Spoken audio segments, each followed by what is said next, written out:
Cogito ergo sum. If I had to choose a single phrase to serve as the foundation of reality, it would be this one. I think, therefore I am. A phrase I thought nothing much of in the past, and its true meaning is lost to many. Some would take this to be a sign that man is defined by his ability to think, something that separates it from other creatures. However, this cognition is far below the true scope of existing. To think is to exist. If you stop thinking, you will stop existing. This one is slightly harder to prove. Even if we manage to shut off all thought, we still feel and know ourselves to be real. Perhaps because even without the action of thinking, our thoughts still exist stored within us. The state of thinking nothing at all is however still defined by action.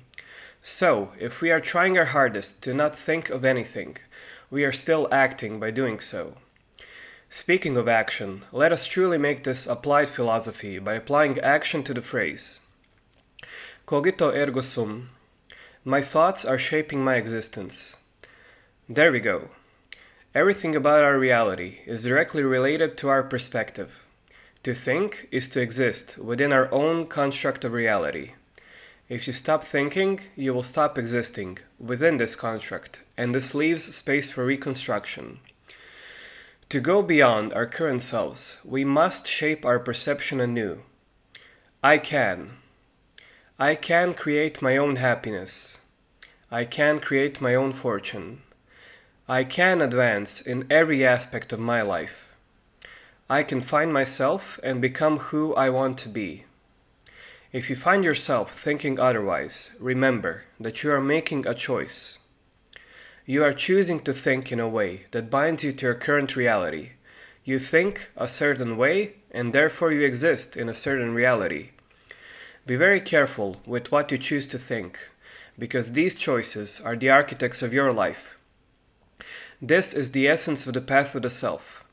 Instead of letting others choose for us, we choose ourselves. Sure, perhaps their perceptions are based around what's around them, conditions, people, culture, etc. But this is also the reason they aren't moving beyond where they are now.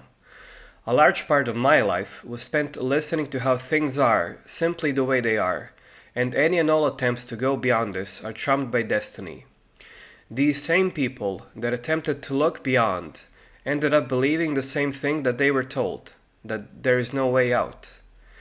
And it is true that people outside these conditions view them as small things, but that is because they have created realities where they truly are small things. Don't you also find yourself thinking that your past struggles are a lot easier now that you've overcome them? But don't delude yourself into thinking that this is enough for change. When you lay a foundation, there is still considerable effort left in building a house. Change must come in all aspects of life, and not just thought.